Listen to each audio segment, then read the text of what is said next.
धन्यवाद सभापती महोदय। मी या ठिकाणी 2024-25च्या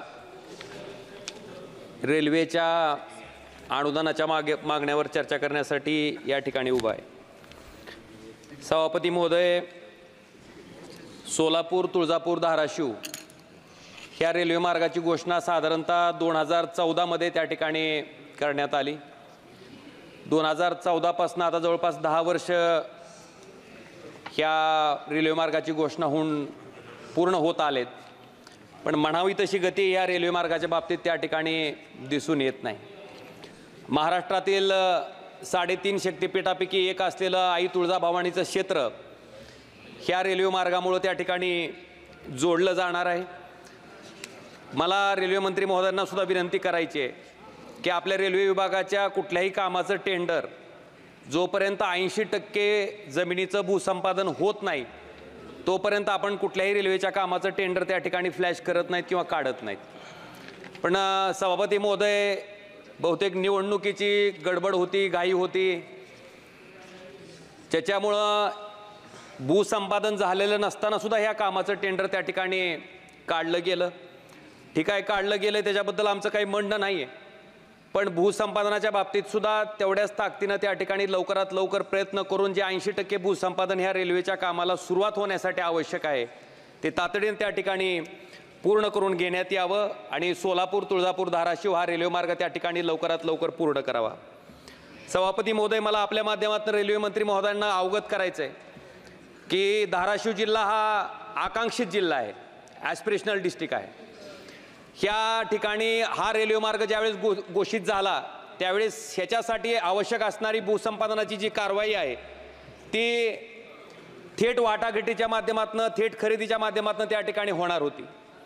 महाराष्ट्रातील आपण जर बघितलं असेल तर पुणे मिरज असेल, बारामती फलटण लोणंद असेल, वडासा गडचिरोली असेल, ह्या तिन्ही मार्गासाठी जी भूसंपादनाची प्रक्रिया त्या ठिकाणी पार पाडली गेली ती थेट खरेदीच्या माध्यमातून त्या ठिकाणी पार पाडली गेली। हा सुद्धा मार्ग त्या ठिकाणी थेट खरेदीच्या माध्यमातूनच पार पाडला जाणार होता, पण नेमकं कुठं माशी शिंकली माहीत नाही, पण थेट खरेदीचं डायरेक्ट कंपल्सरी ॲक्विजिशनवर आपण आलो। त्या ठिकाणी आपल्या माध्यमातून सन्माननीय रेल्वे मंत्री महोदयांना मला विनंती करायची आहे की महाराष्ट्रातील सगळ्यात जास्त शेतकऱ्याच्या आत्महत्या होणारा हा जिल्हा आहे। शेतकरी आधीच त्रस्त आहे आणि त्या शेतकऱ्याची आयुष्यभराची कमाई म्हणजे ती जमीन असते आणि त्या जमिनीचं संपादन होत असताना थेट खरेदीच्या माध्यमातून त्या ठिकाणी जर हे संपादन झालं तर शेतकऱ्याला जवळपास 5 पटीनं त्याच्या जमिनीचा मोबदला त्या ठिकाणी मिळतो। पण आपण जर कंपल्सरी ॲक्विजिशन त्या ठिकाणी जमिनीचं केलं तर मात्र त्या शेतकऱ्यावर त्या ठिकाणी अन्याय होतो आणि 4 पटीनंच त्या ठिकाणी मोबदला त्या शेतकऱ्याला त्या ठिकाणी मिळतोय। त्यामुळं आपल्या माध्यमातून सन्माननीय रेल्वे मंत्री महोदयांना माझी कळकळीची विनंती आहे की या प्रकरणामध्ये आपण लक्ष घालावं आणि शेतकऱ्याच्या बाजूनं न्याय देण्याच्या दृष्टीनं त्या ठिकाणी थेट खरेदीच्या माध्यमातून ही भूसंपादनाची कारवाई त्या ठिकाणी केली जावी, जेणेकरून शेतकऱ्यांना त्या ठिकाणी जमिनीचा जो मोबदला आहे तो त्या ठिकाणी 5 पटीनं मिळू शकेल।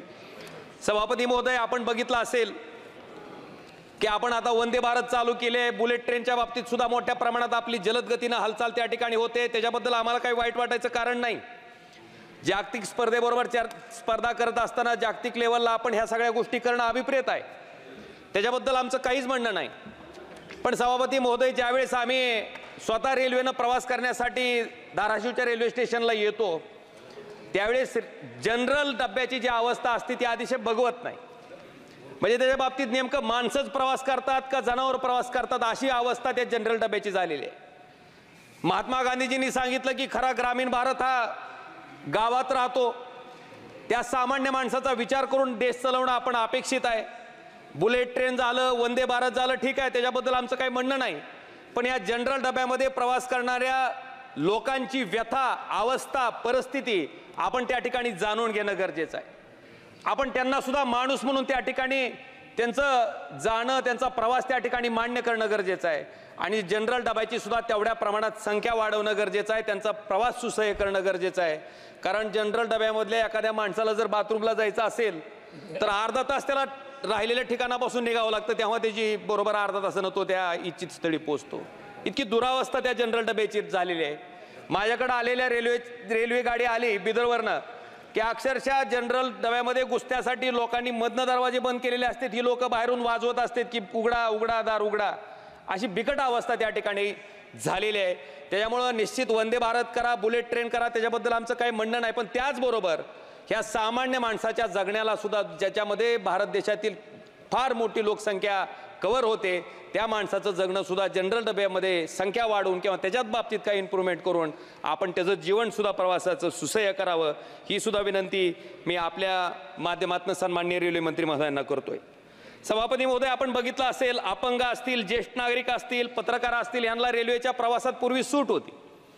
अचानक कोरोनाच्या नंतर ती सूट आपण त्या ठिकाणी बंद केली. बंद झाल्याच्या नंतर आम्ही अनेक वेळेस, मी मागच्याही टर्मला होतो, मागच्याही टर्ममध्ये अनेक वेळेस या सभागृहाच्या माध्यमातून सन्माननीय रेल्वे मंत्री महोदयांना भेटून सुद्धा मागणी केली की ही जी सूट होती अपंग, ज्येष्ठ नागरिक आणि पत्रकार बांधवांना प्रवासातली रेल्वेच्या, ती सूट त्या ठिकाणी पूर्ववत प्रमाणे त्या ठिकाणी चालू ठेवावी, ही सुद्धा मागणी मी आपल्या माध्यमातून सन्माननीय रेल्वे मंत्री महोदयांना करतोय. लातूरची एक रेल्वे फॅक्टरी आहे. प्रत्येक निवडणुकीचं वर्ष आलं की त्या फॅक्टरीचं उद्घाटन होतंय.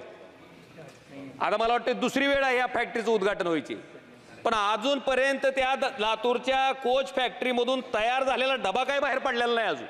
उद्घाटन मात्र 2 वेळेस झालंय.